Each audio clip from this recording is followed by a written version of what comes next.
that Noach was Tzamim Tzaddik Tzamim Haya B'Dayrasav. He was a tzaddik in his generations. And the Medrash comments, why is there a Lashon Rabbin? And one of the Midrashic answers is that Noach lived in three different types of worlds. He lived in a world before a Mabul, and then he experienced the upheaval and destruction of that world in the year of the Mabul, and then he rebuilt a new world after the Mabul. Noach lived in three worlds. In many, many ways, Yaakov ben Yisrael Ernst Neugroschl was really a Noach. He lived in the rich Torah world of Europe, the world of Pressburg, the world of the Chassam Sofer. He was so vivid in describing his love and attachment to those minhagim, to the great rabbis and teachers that he had before the Holocaust, and how, at least in some cases, he got reunited with them afterwards. And he recalled the richness and vibrancy of what Yiddishkeit existed in that world. And then, of course, he experienced the pain and the utter devastation of the Holocaust, which he never forgot his entire life. But then he came to America, and he started anew. He had the courage after losing everything.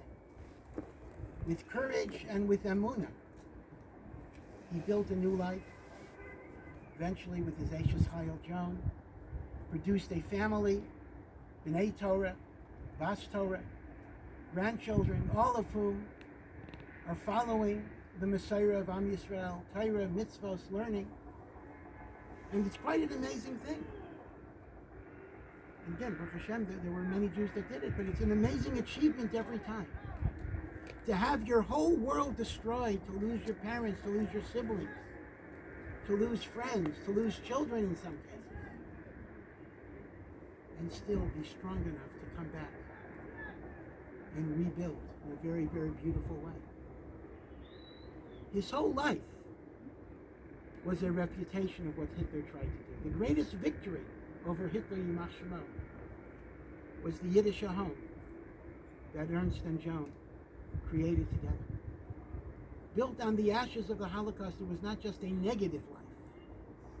It was a life full of joy and full of enthusiasm, full of passion, full of excitement. He never forgot the past, absolutely never forgot the past. But he also never lived in the past either. He understood that life goes on and it must go on in a positive and a creative and an optimistic and a hopeful way. That every Jew, every person who survived what Hitler tried to do, has a sacred responsibility to become a builder of Judaism and a builder of Jewish families for the next generation and the generations after that. Remember, Rabbi Yoshe Ber Soloveitchik, Zichrono Livracha, I think it was in the late 60s or early 70s, he had lost three very dear relatives, one after the other. His mother, his brother, then his wife. And it was obviously an amazingly devastating period, dark period in his life. And he say he never fully recovered. But at the end of his last shiva, the last of three shivas, he quoted a famous medrash that says, HaKadosh Baruch Hu was borei olamas umachrivan, that God created many, many worlds before this world. And he destroyed the worlds, because whatever reason, and then he made it again. And Rav Soloveitchik said God could have gotten it right the first time. God could have made the world he wanted without having to go through the motions of having worlds that get destroyed. And what was the purpose of Bayrei Eilamais Umachrivan? And Rav Soloveitchik said that everything that God does is a lesson for us. And the lesson is that even if you have a world that is so precious to you, and that world gets destroyed, you go on and you rebuild, because that's what Hashem did. Hashem had worlds, and those worlds had to be destroyed, and Hashem didn't say, I throw in the towel. Hashem says, I'm going to try again. And that's our message, the message of resilience. That was the message of Ernst's life, and that's the message for the Mishpacha, because the Mishpacha too has suffered an amazingly devastating loss. It's true that Ernst had not been well for a number of years. There was diminished capacities. But as long as he was in the world, there was a connection to Pressburg, to the Chassam Sofer, to Vilna, to Warsaw, to all of those communities of the glorious Yiddishkeit. And all of us know that the people that remember that world are diminishing in number every single day. There are not going to be that many people left. He was one of the last. And in his memories, we not only lost a precious person, but we lost a connection to those worlds. But the message is, Borei Olamais Umachriva. When the world gets destroyed, we go on and we rebuild. There's a famous story about the Satmar Rebbe. People came to the Satmar Rebbe and they asked him for a bracha. And the Satmar Rebbe said, you don't have to get a bracha from me. Go to the Williamsburg Stiebel and look at people who are raising their shirt sleeves, put on tefillin. And if you see a concentration camp mark on their arm, know that they are holy, they are righteous, they are tzaddikim. They can give you a bracha, because the person that remains faithful to Hashem after going through all of that is a true tzaddik. And in that way, I have to say that Ernst was a true tzaddik. He talked often about the agonies of the Holocaust, the perplexities, the confusion, the fact that he didn't understand how this could happen and why Hashem let it. He was not a naive person. He was a very intelligent person.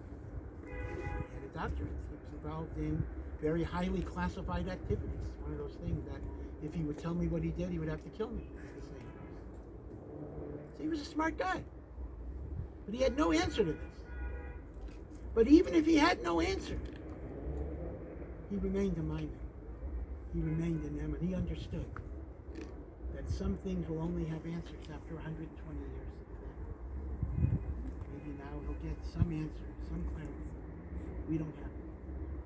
But based on the Satmar, I think the Satmar Rebbe would say that Ernst was a person who could give brachas because of the emunah that he retained even after these tragedies. For many, many years in Woodside, he was the Baal Tefillah for Yomim Narayim, Rosh Hashanah, Yom Kippur. He had a beautiful, melodic, high-pitched voice. And he didn't use that much. He didn't use, what's in vogue today, or Karlbach Nigunim, or modern Nigunim, which, we all enjoy. He didn't go there. He wanted to use the nusach that was sanctified by hundreds and hundreds and hundreds of years in the Central European Kehilos, Hungary and Czechoslovakia, Pressburg.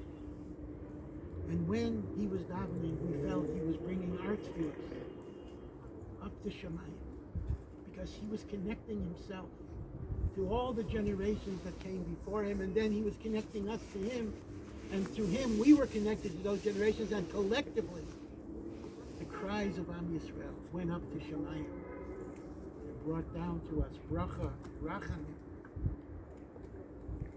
This year has been a tough year with COVID. Ernst was not able to daven for us. Who knows? But his koach of tefillah is something very, very beautiful to behold. Something that we still, my wife and I, after many years already since we last heard him daven, but every Rosh Hashanah we still think about the power and beauty of his quiet, beautiful voice as he was supplicating HaKadosh Baruch Hu for a good year for Am Yisrael.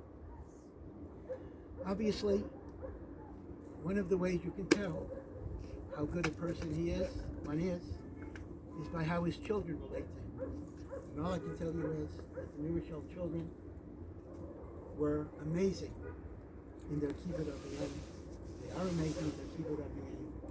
The love and devotion that they had for their father, that they continue to have for their father and for their dear mother, Joan.